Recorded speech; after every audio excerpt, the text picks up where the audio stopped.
Boxing update mga tol, Shakur Stevenson kasado ng laban kontra Joe Cordina na may kartadang 17 wins 9 KOs may isang talo. Huling laban ni Joe Cordina natalo via TKO sa round 8 kontra Anthony Kakis. Galing lang sa talo si Joe Cordina at labanan agad ni Shakur Stevenson.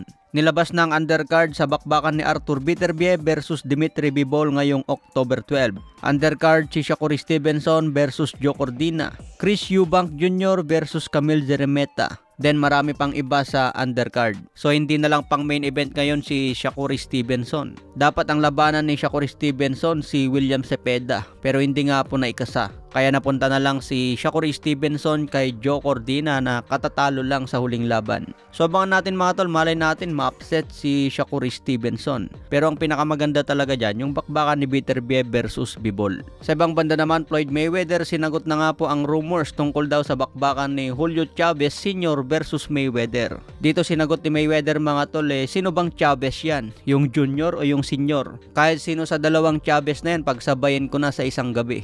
Kung si Chavez Sr. naman ang kalaban, pwede kong labanan na isang kamay o kaya walang kamay. Yan ang naging sagot ni Mayweather sa rumors tungkol kay Chavez Sr. Pwede raw niya pagsabayan ang mag-ama sa isang gabi lang. Kung si Chavez Sr. naman ang labanan, masyadong matanda na para kay Floyd Mayweather. So abangan na lang natin ang paparating na exhibition ni Mayweather sa Mexico. Sa ibang banda naman, former champion na si Danny Boy Garcia. Gusto raw niya makipag-rematch kay Errol Spence Jr. Gusto rin niya makipag-rematch kay Kit Thurman. May paparating na laban si Danny Boy Garcia kontra Erislan de Lara.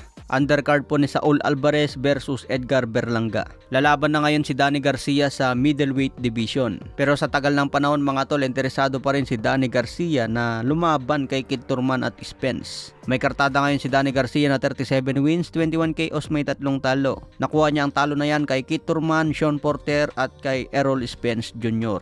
Magaling na counter puncher itong si Danny Garcia at may lakas din. So abangan natin kung madala ang lakas niya sa middleweight division. Sa ibang banda naman, may rumors na naman bakbakan versus Triple G. Pero nagpaliwanag na nga po si Turki Alalshik tungkol sa rumors na yan. Wala naman daw siyang ino-offer na bakbakan ni Crawford kay Triple G. Sa ibang banda naman, Floyd Mayweather tinuturuan na agad ang kanyang grandson. Mukhang ito na ang magmamana kay Floyd Mayweather na may hilig sa boxing. Bata pa lang ito mga tol at malaki ang potensyal na ma-develop ang skill. Sa akin kasi mukhang mahilig itong batang ito sa pagboboxing. Lagi niyang pinapanood si Floyd Mayweather. Hindi malayong magiging boksingero din ang batang ito at malay natin maging champion din.